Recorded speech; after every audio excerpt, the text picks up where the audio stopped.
ಇಲ್ಲಿ KA ಕಡೆಯಿಂದ neat ಸ್ಟೂಡೆಂಟ್ಸ್ಗೆ ಮತ್ತೆ CET ಸ್ಟೂಡೆಂಟ್ಸ್ಗೆ ಇಬ್ರಿಗೂ ಕೂಡ ಲೇಟೆಸ್ಟ್ ಆಗಿ ಕೆಲವು ಇಂಪಾರ್ಟೆಂಟ್ ಅಪ್ಡೇಟ್ಸ್ಗಳಿದೆ. ಮತ್ತೆ ನಿಮ್ಗೆಲ್ಲರಿಗೂ ಕೂಡ ಒಂದು ಗುಡ್ ನ್ಯೂಸ್ ಕೂಡ ಇದೆ. ಅದ್ರ ಬಗ್ಗೆ ಈ ಒಂದು ವಿಡಿಯೋದಲ್ಲಿ ನೋಡೋಣ. ಅದಕ್ಕಿಂತ ಮುಂಚೆ ಯಾರು ಚಾನಲ್ ಸಬ್ಸ್ಕ್ರೈಬ್ ಮಾಡ್ಕೊಂಡ್ರಲ್ಲ, ನಿಮಗೆ ಕೆಳಗಡೆ ಒಂದು ಸಬ್ಸ್ಕ್ರೈಬ್ ಬಟನ್ ಅಂತ ಕಾಣ್ತಾ ಇರ್ತದೆ, ಕ್ಲಿಕ್ ಮಾಡಿ ಪಟ್ ಅಂತ ಸಬ್ಸ್ಕ್ರೈಬ್ ಮಾಡ್ಕೊಳ್ಳಿ. ನೆಕ್ಸ್ಟ್ ಸ್ಕಾಲರ್ಶಿಪ್ ಮತ್ತೆ VTU ಇಂಜಿನಿಯರಿಂಗ್ ಅಪ್ಡೇಟ್ಸ್ನ ಪಡ್ಕೊಳ್ಳಿ. ಹಾಗೆ ಯಾರು ವಿಡಿಯೋಗೊಂದು ಲೈಕ್ ಕೊಟ್ಟಿಲ್ಲ, ಲೈಕ್ ಕೊಟ್ಬಿಡೋಣ, ವಿಡಿಯೋಕ್ಕೆ ಸ್ಟಾರ್ಟ್ ಮಾಡಿ. ಇವಾಗ ನಾವು ಡೈರೆಕ್ಟ್ ಆಗಿ ವಿಡಿಯೋ ಬಗ್ಗೆ ಬರೋಣ. ಇಲ್ಲಿ KA ಕಡೆಯಿಂದ ಬಂದಿರುವಂಥ ಅಪ್ಡೇಟ್ ಏನಪ್ಪಾ ಅಂದ್ರೆ, ಇಲ್ಲಿ ಆಕ್ಸ್ಫರ್ಡ್ ಏನೊಂದು ಮೆಡಿಕಲ್ ಕಾಲೇಜ್ ಇದೆಯಲ್ಲ, ಈ ಒಂದು ಕಾಲೇಜಲ್ಲಿ ಒಂದು 50 ಸೀಟ್ಸ್ನ ಇನ್ಕ್ರೀಸ್ ಮಾಡಿದ್ರೆ ಅದು ಬಂದ್ಬಿಟ್ಟು ಈ ರೀತಿ ಬೈಫರ್ಗೇಷನ್ ಆಗಿ ಡಿವೈಡ್ ಆಗಿರುತ್ತೆ, ಸರಿನಾ. ಮತ್ತೆ MCC ಕೌನ್ಸಿಲಿಂಗಲ್ಲೂ ಕೂಡ ಹೊಸದಾಗಿ ಕೆಲವು ಕಾಲೇಜಸ್ ಆ್ಯಡ್ ಆಗಿದೆ, ಸರಿನಾ.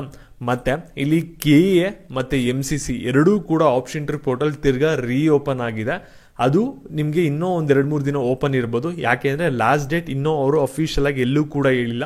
ಫರ್ದರ್ ನೋಟಿಫಿಕೇಶನ್ ಬರೋವರೆಗೂ ಕೂಡ ಇಲ್ಲಿ ಸ್ಟೇಟ್ದು ಮತ್ತೆ ಆಲ್ ಇಂಡಿಯಾ ಕೌನ್ಸಿಲಿಂಗ್ದು ಮೆಡಿಕಲ್ ಎರಡೂ ಕೂಡ ಆಪ್ಷನ್ ಟ್ರಿ ಪೋರ್ಟಲ್ ಓಪನ್ ಇರುತ್ತೆ. ಅದರಿಂದ ಏನಾಗುತ್ತೆ ಅಂದರೆ ನಿಮಗೆ ಇಲ್ಲಿ ರಿಸಲ್ಟ್ ಬರೋದು ಕೂಡ ಡಿಲೇ ಆಗುತ್ತೆ ಸೆಕೆಂಡ್ ರೌಂಡ್ಗೆ. ಇಲ್ಲಿ ನೀಟ್ ಸ್ಟೂಡೆಂಟ್ಸ್ಗೆ ಇಲ್ಲಿ ಡಿಲೇ ಆದರೆ ನಿಮ್ಮ CET ಸ್ಟೂಡೆಂಟ್ಸ್ ಯಾರ್ಯಾರು ರಿಸಲ್ಟ್ಗೆ ವೆಯ್ಟ್ ಮಾಡ್ತಾ ಇದ್ದೀರಾ ನಿಮಗೂ ಕೂಡ ಡಿಲೇ ಆಗುತ್ತೆ, ಸರಿನಾ. ನಿಮಗೆ ಗುಡ್ ನ್ಯೂಸ್ ಅಂತ ಹೇಳಿದೆ. ಏನಪ್ಪ ಗುಡ್ ನ್ಯೂಸ್ ಅಂದರೆ, ಇಲ್ಲಿ ಆಪ್ಷನ್ ಟ್ರಿ ಪೋರ್ಟಲ್ ಎನೇಬಲ್ ಆಗಿದೆ. ಇಲ್ಲಿ ಆಪ್ಷನ್ ಟ್ರಿ ಇನ್ನೂ ಯಾರು ಚೇಂಜಸ್ ಮಾಡಬೇಕು ಅಂತ ಇದ್ರೆ ಚೇಂಜಸ್ನ ಮಾಡ್ಕೊಳ್ಳಿ. ಯಾಕೆಂದರೆ ಮೆಡಿಕಲ್, ಡೆಂಟಲ್, ಆಯುಷ್ ಈ 3 ಕೋರ್ಸ್ಗಳಲ್ಲಿ ಯಾವುದರ ಒಂದು ಕೋರ್ಸ್ ನಿಮ್ಗೆ ಅಲಾಟ್ಮೆಂಟ್ ಆಯಿತು ರೌಂಡ್ 2 ಅಲ್ಲಿ ಅಂದರೆ ಆ ಒಂದು ಸೀಟ್ನ ನೀವು ಕ್ಯಾನ್ಸಲ್ ಮಾಡ್ಕೊಳಕ್ಕಾಗಲ್ಲ. ಅದಕ್ಕೋಸ್ಕರ ನಿಮಗೆ ಬೇಕಾಗಿರೋ ಕಾಲೇಜಸ್ ಮಾತ್ರ ಇಟ್ಕೊಳ್ಳಿ, ಬೇಡದಿರೋದನ್ನ ಡಿಲೀಟ್ ಮಾಡಿ. ಮತ್ತು CET ಕೋರ್ಸಸ್ ಏನಿದೆಯಲ್ಲ, ಇಂಜಿನಿಯರಿಂಗ್, ಫಾರ್ಮಸಿ, ಅಗ್ರಿಕಲ್ಚರ್, ಇಲ್ಲಿ ನಿಮಗೆ ರೌಂಡ್ 2 ಅಲ್ಲಿ ನಿಮಗೆ ಸೀಟ್ ಸಿಕ್ಕಿರೋದನ್ನ ಕ್ಯಾನ್ಸಲ್ ಮಾಡ್ಕೋಬೋದು, ಯಾವುದೇ ಥರದ ತೊಂದರೆ ಇರಲ್ಲ, ಸರಿನಾ. ಆದರೆ ನೀವು ನೆಕ್ಸ್ಟ್ ರೌಂಡ್ ಏನು ಅಟೆಂಡ್ ಮಾಡ್ತಾರಲ್ಲ, ಸೆಕೆಂಡ್ ಎಕ್ಸ್ಟೆಂಡ್ ರೌಂಡಲ್ಲಿ, ಅಲ್ಲೂ ಕೂಡ CET ಕೋರ್ಸಸ್ನ ನೀವು ಕ್ಯಾನ್ಸಲ್ ಮಾಡ್ಕೊಳಕ್ಕಾಗಲ್ಲ, ಅವಾಗಲೇ ನಿಮಗೆ ಪ್ರಾಬ್ಲಮ್ ಆಗೋದು. ಅದಕ್ಕೋಸ್ಕರ ಲಾಸ್ಟ್ ರೌಂಡಲ್ಲಿ ನಿಮಗೆ ಬೇಕಾಗಿರುವಂಥ ಕಾಲೇಜಸ್ ಮಾತ್ರ ಆಪ್ಷನ್ ಟ್ರಿ ಕೊಡಿ. ಅದು ಸಿಕ್ಕಿಲ್ಲ ಅಂದರೆ ನೆಕ್ಸ್ಟ್ ಏನು ಮಾಡ್ತೀರಾ ಅನ್ನೋದನ್ನು ಕೂಡ ಬ್ಯಾಕಪ್ ಪ್ಲಾನ್ನ ರೆಡಿ ಮಾಡಿಟ್ಕೊಳ್ಳಿ, ಸರಿನಾ. ಮತ್ತೆ ಈ ಒಂದು ರೌಂಡಲ್ಲಿ ಚಾಯ್ಸ್ ಎಂಟ್ರಿ ಬಂದ್ಬಿಟ್ಟು CET ಕೋರ್ಸಸ್ಗೆ ಮಾತ್ರ ಇರುತ್ತೆ. ಈ ರಿಸಲ್ಟ್ ಅನೌನ್ಸ್ಮೆಂಟ್ ಆದಮೇಲೆ ರೌಂಡ್ 2ದು ನಿಮ್ಗೆ ಏನಾದರೂ ಮೆಡಿಕಲ್ ಕೋರ್ಸಸ್ ಏನಾದರೂ ಅಲಾಟ್ಮೆಂಟ್ ಆಯಿತು ಅಂದರೆ ನಿಮಗೆ ಚಾಯ್ಸ್ ಇಂಟ್ರಲ್ಲ, ಡೈರೆಕ್ಟಾಗಿ ಫೀಸ್ ಪೇಮೆಂಟು, ಅಡ್ಮಿಷನ್ ಆರ್ಡರ್ ಬರುತ್ತೆ, ಅಡ್ಮಿಷನ್ ಆಗಬೇಕಾಗುತ್ತೆ.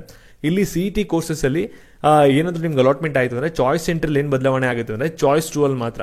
ಇಲ್ಲಿ ನೀವು ಸೀಟ್ ಹೋಲ್ಡ್ ಮಾಡ್ಕೋಬೇಕಂದ್ರೆ ಫೀಸ್ ಕಟ್ಬಿಟ್ಟು ಸೀಟ್ನ ಹೋಲ್ಡ್ ಮಾಡಿಕೊಂಡು ನೆಕ್ಸ್ಟ್ ರೌಂಡ್ಗೆ ಹೋಗಬೇಕಾಗುತ್ತೆ. ನೆಕ್ಸ್ಟ್ ರೌಂಡಲ್ಲಿ ನಿಮಗೆ CET ಕೋರ್ಸಸ್ ಯಾವ್ದು ಅಲಾಟ್ಮೆಂಟ್ ಆಗುತ್ತೆ ಅದಕ್ಕೆ ಅಡ್ಮಿಷನ್ ಆಗಲೇಬೇಕು. ಆಗಿಲ್ಲ ಅಂದರೆ ನಿಮ್ಮ ಮೇಲೆ ಲೀಗಲ್ ಆ್ಯಕ್ಷನ್ನ ತಗೋತಾರೆ. ಅದಕ್ಕೋಸ್ಕರ ಕೇರ್ಫುಲ್ ಆಗಿರಿ. ಇಲ್ಲಿ ಫಸ್ಟ್ ರೌಂಡಲ್ಲಿ ಯಾರಿಗೆ ಸೀಟ್ ಅಲಾಟ್ಮೆಂಟ್ ಆಗಿರಲ್ಲ, ಸೆಕೆಂಡ್ ರೌಂಡಲ್ಲೂ ಕೂಡ ನಿಮಗೆ ಸೀಟ್ ಸಿಗಲ್ಲ. ಯಾಕೆಂದರೆ ಎಷ್ಟು ಜನ ಒಂದು ಸೀಟ್ಗಳನ್ನ ಹೋಲ್ಡ್ ಮಾಡ್ಕೊಂಡು ಬಂದಿರ್ತಾರೆ. ಥರ್ಡ್ ರೌಂಡಲ್ಲಿ ನಿಮಗೆಲ್ಲ ಕೂಡ ಕಟ್ ಆಫ್ ಲಾರ್ಜ್ ಆಗಿ ಬೇರೆ ಆಗುತ್ತೆ CET ಕೋರ್ಸಸ್ಗೆ. ಅವಾಗೆ ನಿಮಗೆ ಸೀಟ್ಗಳು ಅಲಾಟ್ಮೆಂಟ್ ಆಗುತ್ತೆ, ಯಾರಿಗೆ ಫಸ್ಟ್ ರೌಂಡಲ್ಲಿ ಆಗಿರಲ್ಲ ಅವ್ರಿಗೆ. ಮತ್ತು ಇದೇ ರೀತಿ ಅಪ್ಡೇಟ್ಸ್ಗಾಗಿ ಚಾನಲ್ ಸಬ್ಸ್ಕ್ರೈಬ್ ಮಾಡ್ಕೊಳ್ಳಿ. ಹಾಗೆ ವಿಡಿಯೋಗೊಂದು ಲೈಕ್ ಕೊಟ್ಬಿಟ್ಟು ಎಲ್ಲರಿಗೂ ಕೂಡ ಶೇರ್ ಮಾಡಿ. Thank you.